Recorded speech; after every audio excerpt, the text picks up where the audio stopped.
என்னாச்சு குமுதா ஹாப்பி என்னாச்சு? ஒரு ஃப்ரெண்டு லவ் மேட்ரு ஃபீல் ஆகிட்டாப்புல ஆப் சாப்பிட்டா கூலாக இல்லை என்னாச்சு? என்னாச்சு? நம்ம வீடு பார்த்தீங்கன்னா சும்மா கும்முன்னு இருக்குது. குமுதா வீடு பார்த்தா சும்மா கும்முன்னு இருக்குது. நம்ம வீடு பார்த்தா கம்முன்னு இருக்குது. எங்கள் அம்மாட்ட பேசுனா எங்கள் அம்மா உம்முன்னு இருக்குது.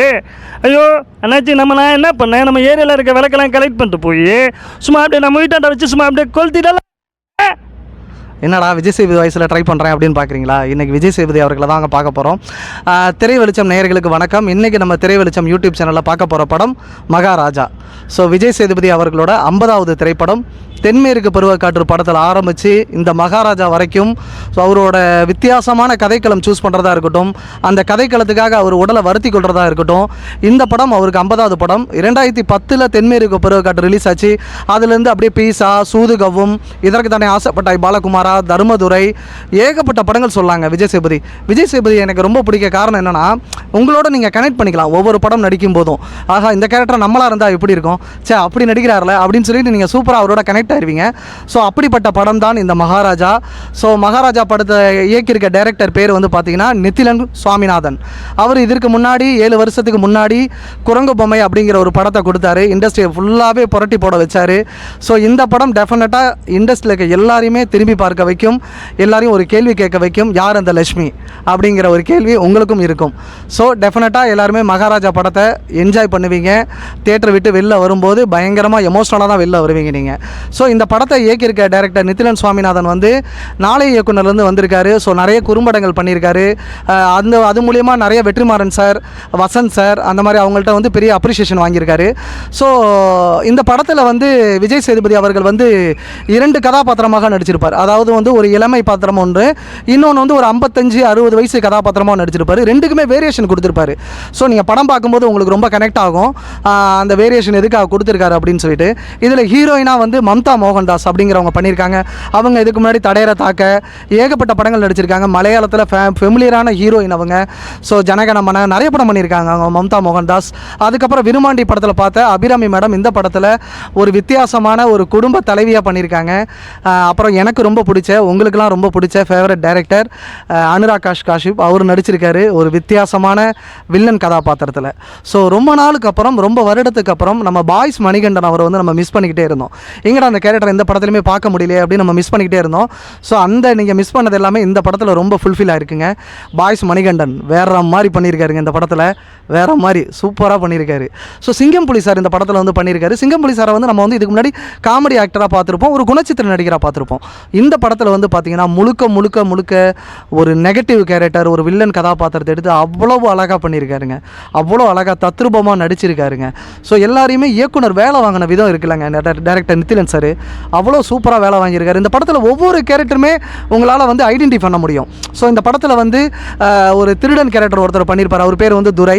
ஸோ அவரும் ரொம்ப அழகாக பண்ணியிருப்பார். ஒரு 2 சீன் வந்தாலுமே அவருக்கான ஒரு இடத்த வந்து பதிவு செஞ்சுட்டு போயிருப்பார். சூப்பராக பண்ணியிருப்பார், யதார்த்தமாக நடிச்சிருப்பார். ஸோ அவருக்கும் எங்களோட வாழ்த்துக்கள். இதை தாண்டி இந்த படத்தில் வந்து கேமராமேன் யாருன்னு பார்த்தீங்கன்னா தினேஷ்குமார்னு சொல்லிட்டு, அவர் வந்து விலங்கு, லவ் டுடே, ஸோ இந்த படத்தோட கேமராமேன். இந்த படத்தில் அவரோட கேமரா ஒர்க்கு அமேசிங்க, பிரில்லியண்ட்டாக இருக்குங்க. ஒரு ஃப்ரேமும் டீட்டெயிலிங் இருக்குங்க, ரொம்ப சூப்பராக பண்ணியிருக்காரு. அப்புறம் இந்த படத்தில் வந்து பார்த்திங்கன்னா நமக்கு ரொம்ப பிடிச்ச ஃபேவரட்டான ஆக்டர் நட்டி நடராஜ். நட்டி சாரை வந்து இது வரைக்கும் நம்ம வேறு மாதிரி ஒரு வில்லன் போலீஸாக பார்த்துருக்கோம், ஒரு ஹீரோ போலீஸாக பார்த்துருக்கோம். இதில் நீங்கள் பார்க்க போகிற போலீஸே வேறு மாதிரி இருக்குங்க, அப்படி அழகாக பண்ணியிருக்காருங்க. அவர் வர்ற சீன்ஸ் எல்லாமே கிளாப் இருக்குங்க, தேட்டரில் கிளாப்ஸ் அடிப்பாங்க எல்லாருமே. ஸோ அவர் கூட வந்து முனிஷ்காந்த், அருள்தாஸ் அண்ணன், அப்புறம் கல்கி ராஜா, அதுக்கப்புறம் வினோத் சாகர், இவங்க எல்லாருமே மாறுபட்ட நடிப்பை கொடுத்துருக்காங்க. அங்கங்கே வந்தாலுமே ஒரு சில கேரக்டர்லாம் அங்கங்கே வருவாங்க, அவங்களுமே நம்ம மனசில் நிற்கிற மாதிரி தான் பதிவு பண்ணிட்டு போயிருக்காங்க. இந்த படத்தோட இசையமைப்பாளர் பற்றி சொல்லுங்கள்.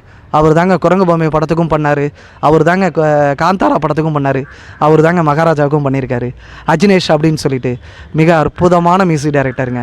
எப்படி நம்மளை காந்தாராவில் வந்து லாஸ்ட்டு 20 மினிட்ஸ் நம்மளை கட்டி போட்டாரோ, அதே மாதிரியே மகாராஜா படத்தில் லாஸ்ட்டு 20 நிமிஷம் மியூசிக்லேயே நம்மளை கொண்டு போயிருக்காருங்க. மியூசிக்லேயே நம்மளை வந்து அந்த ஈர்ப்பு அப்படியே இழுக்க வச்சுருக்காருங்க. அந்த அடுத்து என்ன நடக்கும்னே நீங்கள் எதிர்பார்த்துக்கிட்டே இருப்பீங்க. யார் அந்த லட்சுமிங்கிற கேள்விக்கான பதில் மகாராஜா படத்தை தியேட்டரில் வந்து பாருங்கள், உங்களுக்கு அந்த யார் அந்த லட்சுமின்னு புரியும்.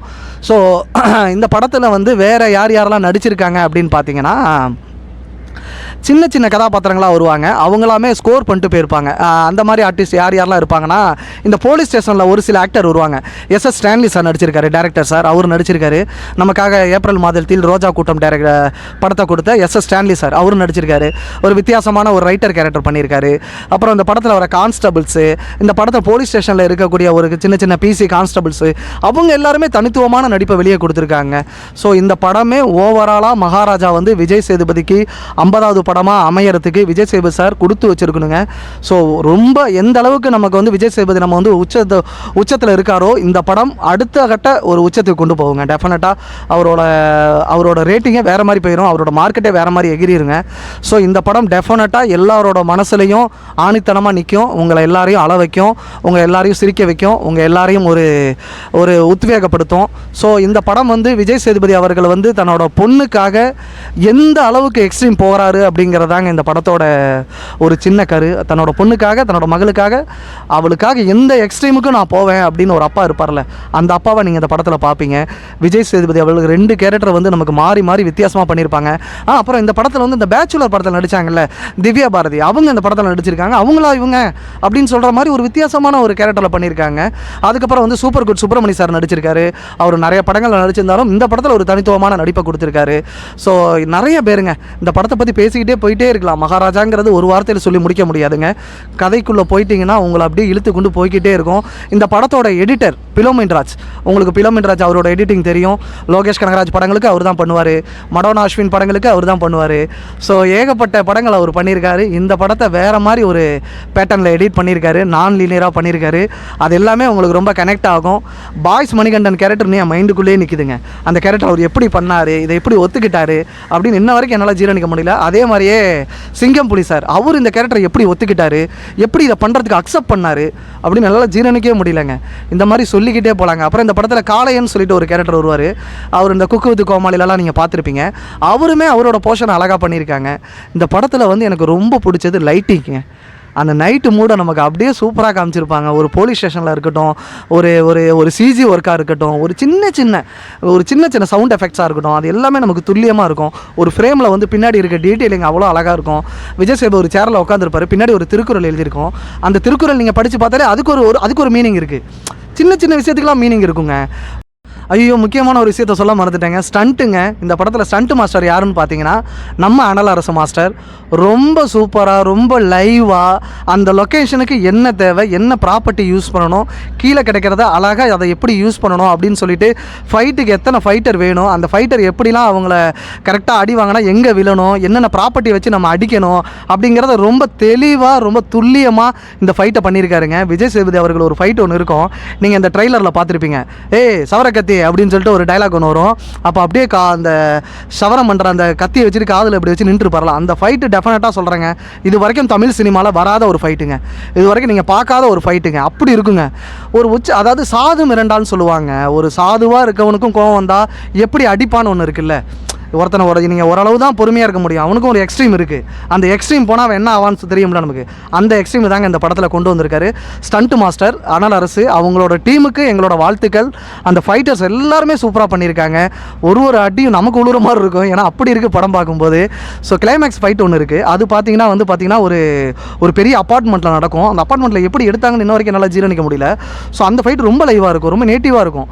ஸோ கிடைக்கிற ப்ராப்பர்ட்டி வச்சு டம்முன்னு அடிச்சு ஒரு மாதிரி விஜய் சேதுபதி ஒரு மாதிரி புழுதி ஒரு டஸ்ட்டாக இருக்குங்க. அந்த படத்தில் ஒரு மாதிரி எப்படி அதை அக்செப்ட் பண்ணிக்கிட்டாரு, எப்படி அதை ஒத்துக்கிட்டாருன்னே தெரிலங்க. ஸோ ரொம்ப ராவாக நடிச்சிருப்பார், ரொம்ப ஒரு மாதிரி உளுந்து பிறண்டு அப்படி நடித்தா எப்படி இருக்கும் நமக்கு, அப்படி நடிச்சிருக்காருங்க இந்த படத்தில். ஸோ இந்த படத்தில் நடித்ததை நிறைய இன்டர்வியூவில் அவரே சொல்லியிருக்காரு, இந்த படம் நடித்தது எனக்கு ரொம்ப பெருமையாக இருக்குது அப்படின்ட்டு இருக்காரு. அதே மாதிரியே ஒரு விஜய் சேதுபதி ரசிகர்களாக நான் சொல்கிறேன், விஜய் சேதுபதி ஃபேன்ஸுக்கும் நான் சொல்கிறேன், நீங்கள் எந்த அளவுக்கு விஜய் சேதுபதி அவர்களை வந்து ஒரு நம்புறீங்களோ, ஒரு நேர்மையாக அவரை வந்து அவர் மேலே ஒரு ஆசை வச்சுருக்கீங்களோ, அதே மாதிரியே இந்த படம் உங்களுக்கு டெஃபினட்டாக ரொம்ப ரொம்ப பிடிக்கும்.